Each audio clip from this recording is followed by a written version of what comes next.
Olá, eu me chamo Renata Rangel Spelta Hackbart e vou dar início à apresentação de um trabalho que foi desenvolvido por mim e pela professora doutora Maria Beatriz Nader, professora titular no curso de História da Universidade Federal do Estado do Espírito Santo e minha orientadora no doutorado do programa de História Social das Relações Políticas, também da Universidade Federal do Estado do Espírito Santo. O tema do nosso trabalho foi as reflexões sobre a guarda compartilhada impositiva em casos de violência contra a mulher a partir do filme Custódia. Muito bem. Inicialmente, eu acho muito importante que a gente discuta aqui novas formas de aplicação da norma jurídica, nos afastar da velha dogmática, nos afastar do positivismo jurídico e pensarmos como dizia Miguel Reale, num neopositivismo. Ou seja, é a aplicação do direito segundo os anseios sociais.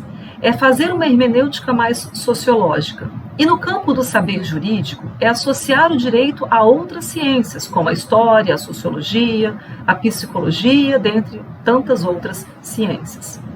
Pois bem, esse trabalho vai discutir a guarda compartilhada, fazendo uso de um recurso muito importante, que é o recurso cinematográfico. Portanto, a partir de um filme, a gente faz a discussão de um tema tão importante para o direito de família. Aqui tem uma citação do Oliveira, falando um pouco sobre a arte cinematográfica e a sua importância para determinadas análises jurídicas, a partir do momento em que você tem ali a possibilidade de ter um olhar mais sensível a respeito de determinados fenômenos sociais. E é com base nesse entendimento e nessa crença que a gente faz uma análise desse filme aqui, que é o filme Custódia, do cineasta francês Xavier Legrand. Essa é uma das primeiras cenas do filme. Ela retrata aqui um casal em litígio judicial. Então, de um lado você tem a mulher, do outro lado você tem o homem, o genitor. À frente está a juíza que preside essa audiência. E aqui, logo no início do filme, o que se observa é uma disputa de genitores pela guarda de seu filho menor. A genitora alega ser vítima de violência contra a mulher. Portanto, ela apresenta um histórico de violências que ela teria sofrido por parte de seu então marido, o genitor. Por outro lado, esse genitor, ele alega que jamais praticou atos de agressão e que todas essas acusações são falsas, sendo ele, portanto, vítima de alienação parental, ou seja, a mulher ela estaria fazendo uso de falsas acusações para afastar o genitor de seu filho. E ambos, então, pleiteiam uma guarda unilateral. A juíza ela acaba por determinar uma custódia conjunta, uma guarda compartilhada. E aí, é necessário que a gente continue assistindo o filme para poder verificar como é que os fatos eles vão acontecendo.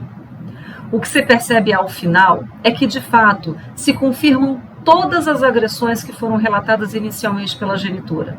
E a determinação da guarda compartilhada, nesse caso, foi muito infeliz e acabou culminando na prática de novos atos de agressão por parte do genitor, em face da mulher, da genitora e também do filho menor.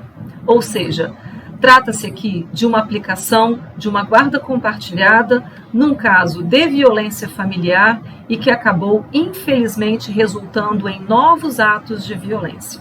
E esse é o ponto-chave do nosso trabalho. Será que a guarda compartilhada deve mesmo ser aplicada em todos os casos? Não seria a guarda compartilhada uma ameaça naqueles casos em que há violência familiar, uma ameaça à mulher, uma ameaça aos filhos, aos integrantes da família, uma ameaça a todo o desenvolvimento saudável que deve ter uma criança e um adolescente no seio de uma família?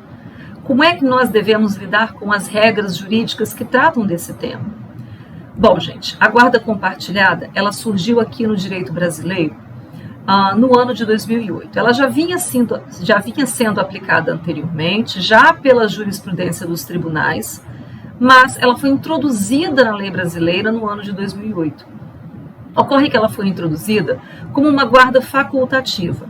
Havendo consenso entre o casal, eles poderiam adotar a custódia conjunta. Tivemos algumas mudanças legislativas. A mais importante delas foi no ano de 2014, quando um dispositivo do Código Civil foi alterado a fim de que a guarda compartilhada ela pudesse ser a regra e não mais a exceção. E aí houve a inserção de alguns artigos e alguns parágrafos.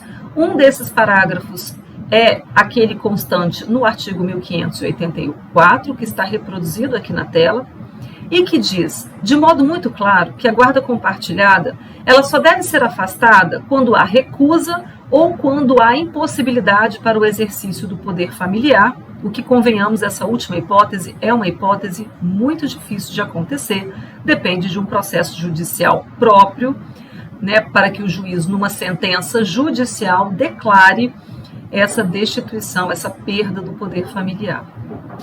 Pois bem, esse é o ponto-chave.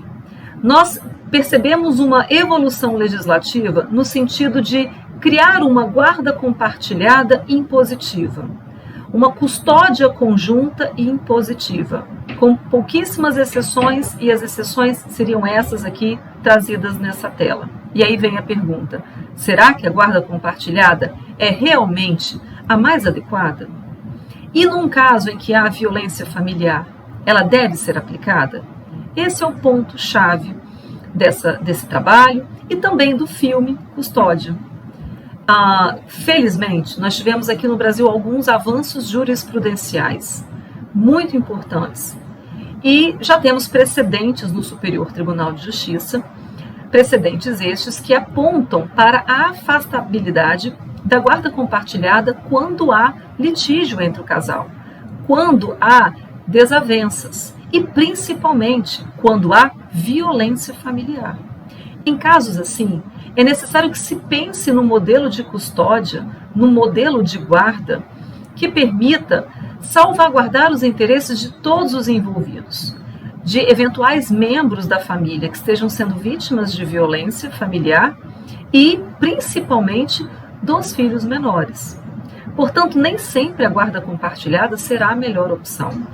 Muitas vezes, inclusive, a guarda compartilhada ela pode resultar numa perpetuação dos atos de agressão, como fica muito claro no filme Custódia, quando a guarda compartilhada exercida por ambos os genitores acabou resultando em novos atos de violências que foram perpetrados pelo genitor, principalmente em face da genitora. O que a gente observa é que, de fato, é necessário ter muito cuidado no momento de aplicar a lei, de aplicar a letra fria da lei. É muito importante que a gente siga um modelo hermenêutico que nos permita atentar para as especificidades do caso concreto, nos afastar do positivismo, nos afastar das normas rígidas e inflexíveis e ter um olhar mais cuidadoso para aquilo que está de fato acontecendo, para as especificidades daquele caso que está sob litígio. Sem sombra de dúvida, esse olhar mais atento, esse olhar mais sensível por parte do magistrado vai contribuir e muito para que soluções justas sejam dadas aos mais variados casos de conflitos que chegam diariamente ao nosso Poder Judiciário. Muito obrigada pela atenção.